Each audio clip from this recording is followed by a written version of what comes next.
comfort zone. So that's what I'm really good at. Is this one any different at all? Because like some of your rematches obviously been back to back. Even Tisha was 8 years, right? I mean, do all those lessons still apply here or not? All of the different rematches? No, it's all those things that you just mentioned for is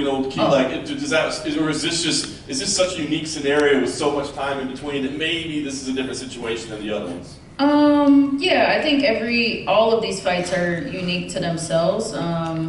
I think that all of the learning lessons I take in with me, but I just apply it as needed. And some of the things I might not need, and then some of the things I might need and need to call upon. And sometimes there's improvisation. But I think ultimately, it's really about discipline, consistency, and sticking to the game plan for this fight. And that's gonna be the key to my success. Last thing for me, I mean, win here. Have you thought about like what comes next and what you want to accomplish? I mean, do you look at names of the rest of the division? I mean, you've beaten all the big stars. Are you looking at other names, or is this more about something you want to do in totality of your own, legacy? What is it? This for sure is, if there was ever a time just to be focused on this one, it's definitely this fight. Carla is no joke. She's very worthy and is a huge, would be a huge accomplishment to be able to beat her and avenge this loss. So that's all that I'm thinking about.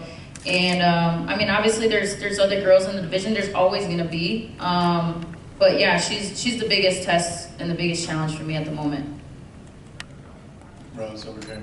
Mm-hmm. I mean, you and Carla essentially kicked off this party for the strawweight division. It started this division in the UFC 8 years ago at this point. So I wonder 8 years later down the line, when you look around and you look at what 115 has become, what do you see?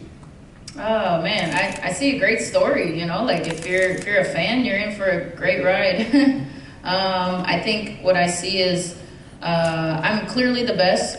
Obviously, it's just a question of whether I'm the greatest in the division of all time, and I think this is a huge step towards that for me, and that's the big test. So I think everybody is when they think about the strawweights, they think about Joanna. I think is probably the most just during her time. She came around at a time where the level of competition just wasn't even close to hers. So I think that's I guess what I'm looking to do is to try to set myself apart, because I'm clearly the best, but I think in the last fight maybe it was kind of close, and you know what I'm saying. So I've really been working my butt off to just make sure that I can set that distance between all of us. Oh, so that's something that you're very acutely aware of like the idea of cementing a legacy and like wanting to be the greatest X, 115 or ever, or something like that? Yeah, I used to hate the term legacy, or when people would talk about it, or just other fighters and stuff. But I think I have a different perspective on what it really means, and it's something that is very intriguing. It's a very intriguing topic. Yeah, it definitely adds a little bit of an element to like motivation and my training, and like, wow, like look at where I've come, and like look at what all is available in front of me and possible. But really in actuality, it's like just focusing on the present and focusing on just performing my best. And then really it's like, let's see what happens. And when I do my best, y'all know I'm the best. Does it make you proud to see how successful this division has been over the last 8 years and how much the fans have grown to love it and all that? Yeah, it's really cool. It's really cool because I know, like, just, my own bias. I love my story. I love my journey. And I wish I could, open myself up and share it with y'all even more and kind of take y'all on the ride that I'm on and just through my eyes. And I wish also vice versa that I could be a fan and watch it, watch myself fight. That would be super cool. But it's a huge, it's a really cool experience, I think, for everybody that's involved. And so really, really just grateful to be here. Well, the last one for me, I mean, when you watch Carla in her recent fights, in what ways do you feel like she has evolved since that first fight? Or is she largely, in your opinion, the same, more or less, fighter that you fought 8 years ago?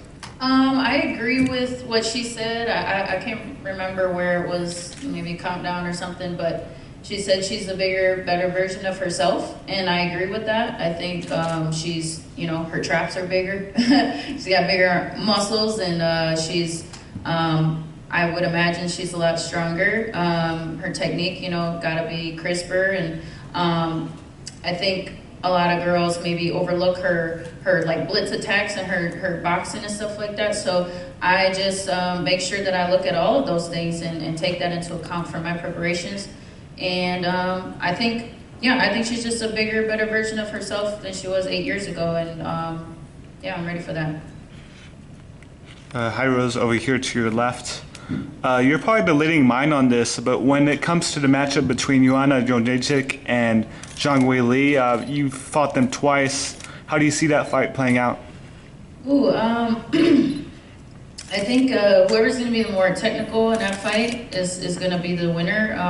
I think the second, I don't think it's going to be such a slugfest as it was the first time. I'd have to really sit down and really think about it as far as like giving my prediction, but because they're both super technical. Joanna definitely has, I think, more of a tactical mindset, like overall in history. However, Weili is shown in her last fight that she has improved a lot as far as her knowledge, and I think she got a lot smarter after our experiences. So I think it really just comes down to who has a better game plan and who can kind of put their strategy together. So, but yeah, I'll have a better prediction when I get more time to think about that. Mm-hmm. And Jessica Andrade had a really good return to the strawweight division. Did you catch her return, and what did you make of her submission win? Yeah, that was quite amazing. I mean, Andrade is super unpredictable, super like her instincts in the cage is she's a wild animal, but she's super also very, very smart and unassumingly smart. So I would say that was a spectacular performance, and yeah, very happy for her. Are you planning on celebrating the win with Justin Gaethje? Like, what are you guys gonna do after the fight? I never make plans after a fight. I usually just yeah, I don't know what's gonna happen, so I just make sure that I'm focused on the fight. But I mean, yeah, that would be great. I know he's got the house, the rental, so you know, maybe we'll jump in the pool or something. Eric, to your left. I'm just curious, going off that with Justin, you guys have done this a few times now. Just tell us what it's been like doing this training camp with him, and are you happy that you're fighting before him? So. I'm very happy that I'm fighting before him. I know he gets into some crazy fights.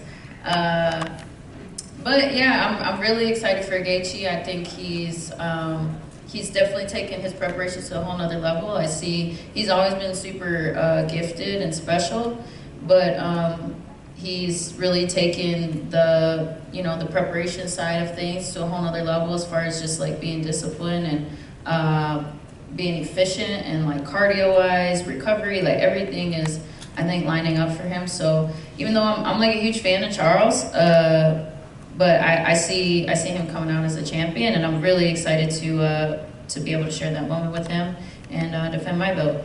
And I'm sure, keeping that belt right there is enough motivation for you to get out of bed every day. But you're human. I'm sure there's, some days where you're not totally feeling it. Just going into the gym and seeing someone like Justin with his mind for fighting and his energy, does that help you lift you up maybe on some of those days? Yeah, he definitely has a unique perspective, and he's got some wisdom as far as I love his perspective on life. So that definitely helps. And yeah, I think just the biggest motivation for me is just making sure that I'm doing my best every day. Make sure that one day at a time, I'm putting forth the best and 100% of myself every day, and that's all I can do.